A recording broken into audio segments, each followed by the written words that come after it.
Mungu wetu, Baba yetu wa mbinguni, tunakushukuru. Asante Jehova kwa ajili ya baraka zako. Umekuwa pamoja nasi, Mungu mwenye rehema, siku tofauti tofauti, Mungu mwenye nguvu, mpaka nyakati hizi Bwana. Tunapoendelea kujifunza neno lako, tunakusihi Mungu wetu wa mbinguni ukapate kuwa pamoja nasi. Tutangulie Mungu mwenye rehema, kweli yako Bwana ikapate kusema na watoto wako, kama ulivyosema kwamba mkijua hiyo kweli na hiyo kweli itawafanya nyinyi muwe huru.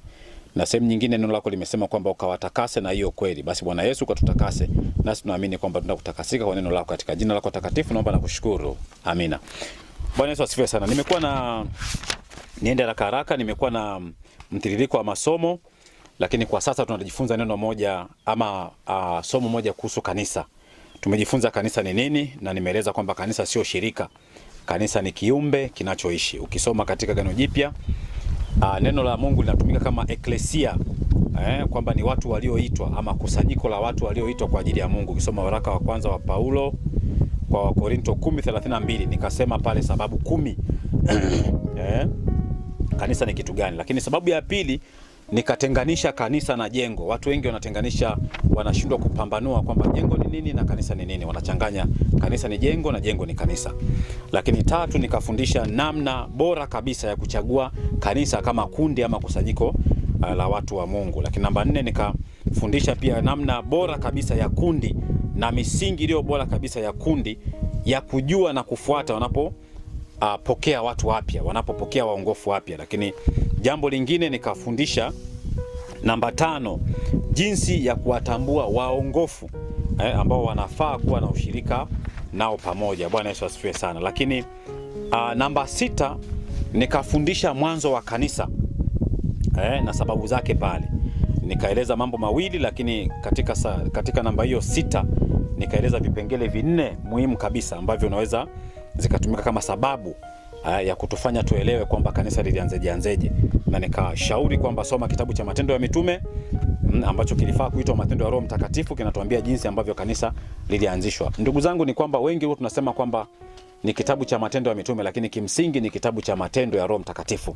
Ndivyo kilifaa kuitwa hivyo. Kuna sababu ambazo zilipelekea kwa nini kisiitwe kitabu cha Matendo ya Roho Mtakatifu. Kitabu cha Matendo ya Mitume utakuta ni watu wawili wanaozungumziwa sana. Kuna wale 12, mmoja akaja akamsaliti, akajinyonga akafa. Alafu kuna wale waliochaguliwa wakina Mataya na mwenzake. Soma Biblia kama ni msomaji mzuri utajua yule mmoja akajazia nafasi ya yule mwenzake. Lakini kitabu hicho hakizungumzi kuhusu wa 12. Utakuta sana kinazungumza habari ya watu wawili, Petro na Paulo, na hasa Paulo. Na katika vitabu 27 vya Agano Jipya, 27 vya Agano Jipya, takriban vitabu nyaraka 13 ni za Paulo.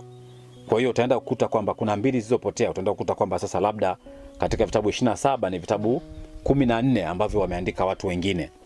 Bwana Yesu asifiwe sana. Kwa hiyo nimeelezea pale mambo kadha wa kadhalika. Kwa hiyo utasoma utaelewa. Hii ninataka nikudokezee tu, nikuibie tu kwamba hata katika vitabu vile 5 vilivyoandikwa na Musa ambavyo awali vilijulikana kama ni vitabu vya Torati, vitabu vya sheria, lakini kitabu cha Mwanzo sio kitabu cha mwanzo kuandikwa. Kitabu cha mwanzo kuandikwa katika Agano la Kale ni kitabu cha Ayubu. Sasa na wewe fanya utafiti ujiridhishe kwamba ni sahihi ama hapana. Namba 7 nikafundisha kwamba mambo makuu ya kweli kuhusu kanisa, ama kulihusu kanisa ama kuhusu kanisa. Nimeeleza sababu 7, unaweza ukazifuata pale. Alafu nikaweka kadokezo kamoja kwamba je, waamini watumie jina gani? Na hili neno waamini ndio linalowadanganya watu wengi sana wanaojiita Wakristo, na nitakuja kufundisha siku nyingine. Sasa leo nilikuwa natamani tuwe na jambo fulani kwamba hali ya sasa ya kanisa ikoje? Kanisa letu la leo kama kusanyiko la watakatifu likoje? Kwanza, hawa watu ni watakatifu kweli ama hapana? Na hapa ndipo niliposema kwamba kanisa sio familia. Maana mwingine anasema kwamba mimi familia yangu ni Wakristo, kwa automatically nawe ni Mkristo. Hicho kitu kinadanganya, sio kweli. Wengine ni ukoo. Wengine wanaona labda sijui ni taasisi, kwamba kanisa ni taasisi. Ukiwa na mawazo hayo kwamba kanisa ni taasisi, unapotea. Kwamba kanisa ni ukoo, unapotea. Kwamba kanisa ni familia, unapotea. Tunasema kama kiumbe kinachoishi ndilo kanisa na sio jengo. Kwa hiyo lazima uelewe kwa nini wewe ni kanisa na kwa nini wewe ni Mkristo. Nazungumzia sana hizo habari sana. Huwa natamani sana. Wengi wanakwama kwenye taasisi, wanakwama kwenye sheria za taasisi, wanaamini kwamba wao ni Wakristo. Utapotea.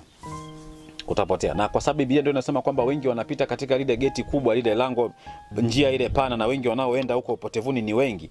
Basi uelewe kwamba kama ni Biblia inazungumza wale walioko ndani ya hayo majengo. Bwana Yesu asifiwe sana. Kwa hiyo ni vyema ukajua, ukaanza kujifunza namna ya kupambanua kwamba Mkristo wa kweli ni yupi. Wenzetu walitumia waamini na vitu kama hivyo na mambo kama hayo. Sasa mimi natumia kanisa kama kusanyiko la watakatifu, watu ambao wamempokea Kristo. Mkristo ni lazima Kristo azaliwe ndani yake. Huyu mtu mwenyewe amekiri kwamba Yesu ni Bwana na Mwokozi wa maisha yake. Bwana Yesu asifiwe sana. Kwa hiyo anapofikia viwango hivyo, tunasema kwamba huyu mtu sasa ni Mkristo wa kweli, huyu ni muamini.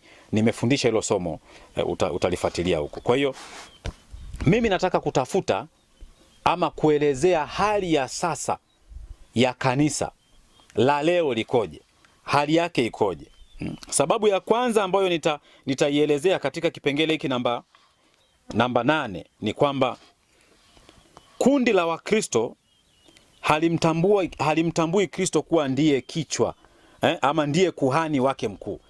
Ukisoma Waebrania 4:15 Biblia inatuambia kabisa kwamba tunaye kuhani mmoja, yeye anayetupatanisha sisi na Mungu, ama yeye aliyopatanisha hawa watu, aliyopatanisha ulimwengu na Mungu ni mmoja tu. Kwa hiyo Wakristo lazima watambue kwamba kuhani wao ni mmoja. Bwana Yesu asifiwe sana. Lakini hali ya sasa ya kanisa, la kwanza haitambui. Lakini hali ya sasa ya kanisa ni kwamba malengo yake yameshuka. Kanisa limejiingiza katika malengo na ustaarabu wa kidunia. Yaani sasa hivi tunahangaika na mambo ya kidunia.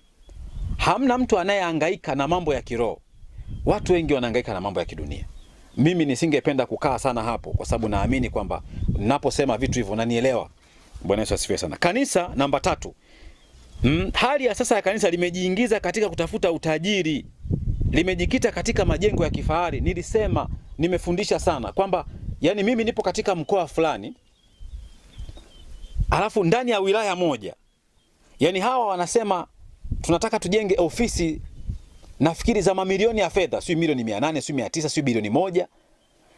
Alafu wilaya hiyo kuna watu wanasali kwenye kanisa la mabanzi kabisa.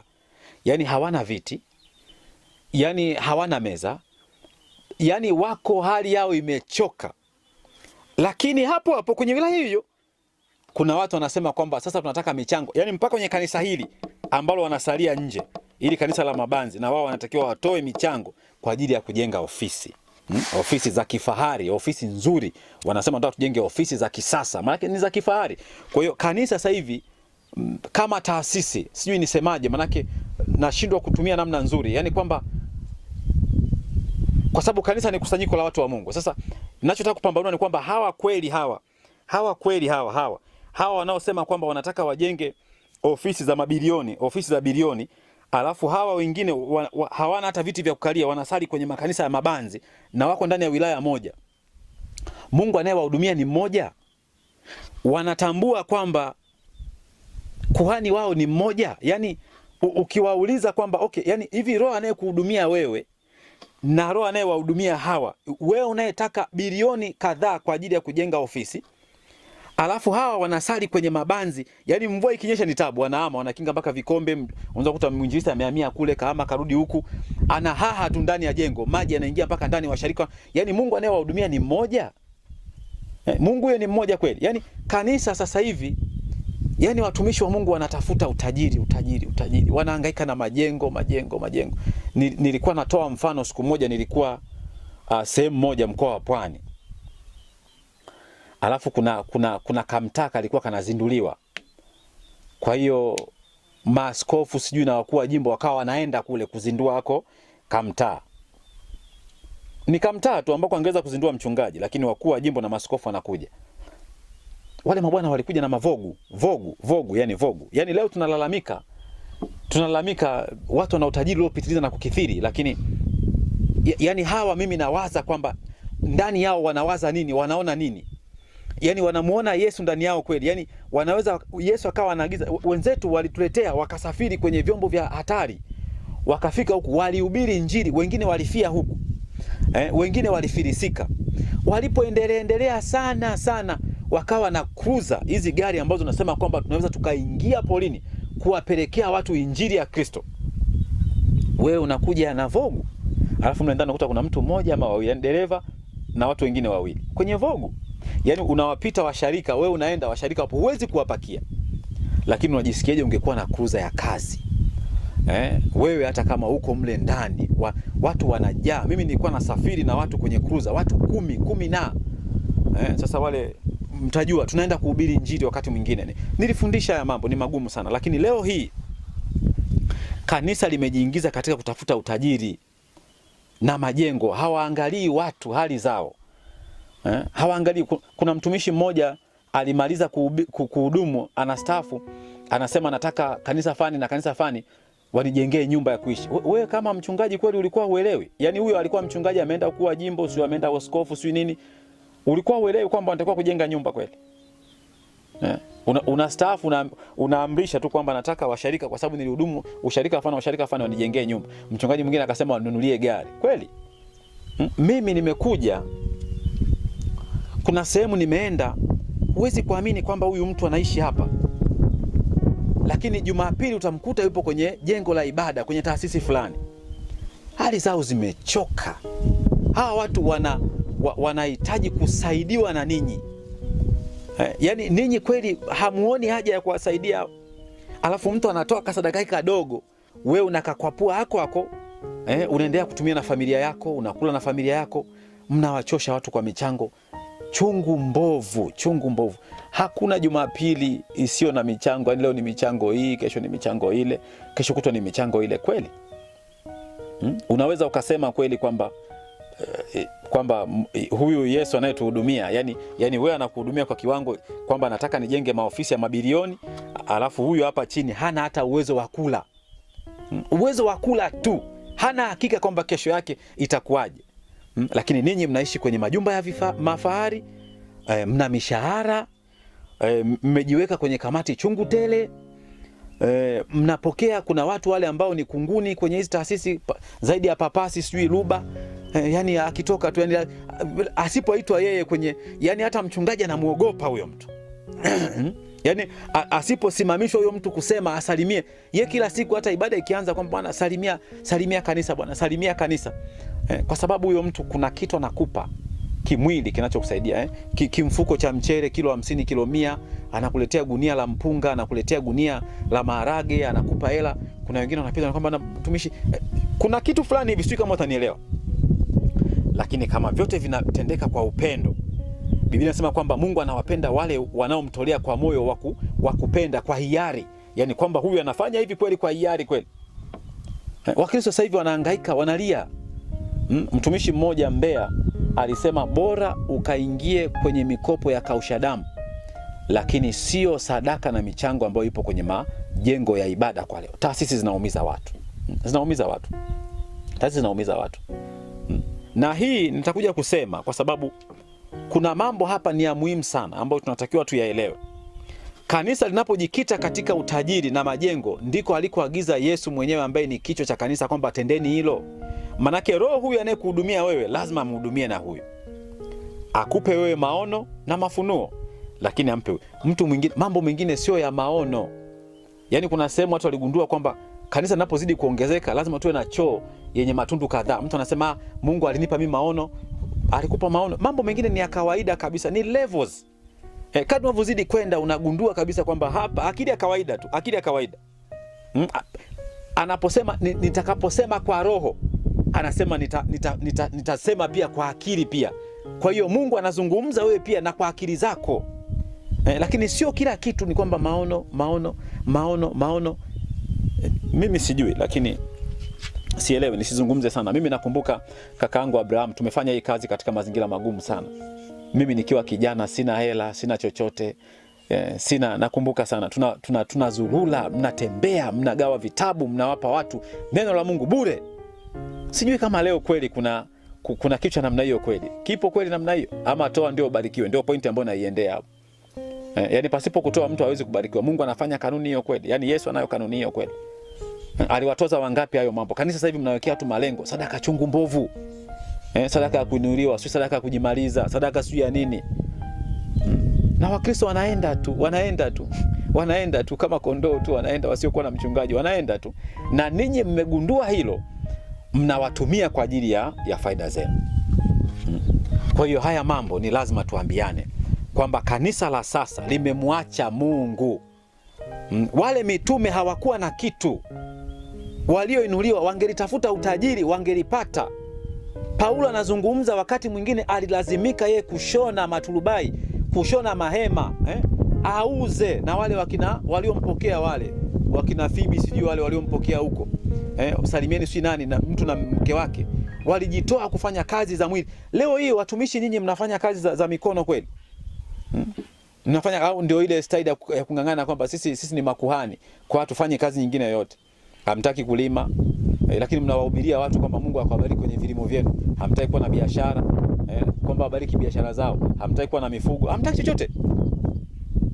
Kuna kitu gani ambacho ninyi mmejificha? Mnaona kwamba hiki tunanufaika nacho. Ni aibu sana. Ni aibu kwa kweli. Ni aibu sana. Kwa tujifunze na sisi. Tunapowaelekeza watu wakati mwingine, tunawaelekeza kwa mifano. Kwamba Mungu amenibariki katika hili na Mungu atakubariki naye katika hili. Mungu amenibariki katika mifugo, mimi nafuga, na Mungu na wakati mwingine baraka zingine, toa kitu mpe huyu mtu, ndio anabarikiwa na yeye anapata. Mungu anamwezesha, anakumbuka kwamba kule niliko nilipata kitu kutoka kwa mtu, mtumishi wa Mungu alinipa bure, na mimi napaswa kutoa bure. Ndipo tulipofikia sasa hivi. Watu wanahangaika, majengo makubwa ya anasa, ya kifahari, yanawaumiza watu, michango kila leo na malengo kwenye makanisa. Sasa wenzetu kule waliuza vitu vyao vyote. Unaposoma kitabu cha Matendo ya Mitume, waliuza vitu vyao vyote. Alafu wakakusanya vile walivyokuwa navyo, wakaanza kuvitumia pamoja kama jumuiya. Kanisa la leo ndipo lilipo. Yaani leo ndipo tulipo hapa. Kuna mtu mmoja ambaye alikuwa ni kimbelembele kweli, yani kwenye kanisa hii, si baba askofu, si baba mchungaji, baba askofu, si baba mchungaji. Na wenyewe wanajua namna ya kuwatumia. Hivyo wanajua namna ya kukutumia. Wewe si unajipeleka yani kimbelembele, na wenyewe wanajua kabisa kwamba huyu ndio mzuri, unatakiwa tumtumie, huyu ndio mzuri. Amehangaika afu baadaye mwenyewe anasema lakini sisi tunahangaika hivi, kule wapigaji watu wanapiga kweli kweli. Unalalamika nini? Tafuta kusudi la Mungu katika jambo unalolifanya. Kwamba Mungu anasemezana na wewe kwa jambo hilo. Mungu anashuhudia kwamba kuna kitu anataka kukifanya, anakuhitaji wewe kusimama mahali pale kwa ajili ya hicho kitu. Unamuona Mungu katika hilo jambo. Nimefundisha hivi vitu. Leo hii watu wanataka magari ya kifahari, wanajiwekea mishahara ya kifahari, matumizi ya kifahari, wakati mwingine, lakini mnawaumiza walioko chini. Ili madi taasisi iende. Sasa nitakapokuja, nimesema sababu 3. Nitakapokuja nitaendelea kutaja sababu zingine, na naamini kwamba Mungu ataendelea kutuhudumia zaidi na zaidi kwa ajili ya utukufu wake.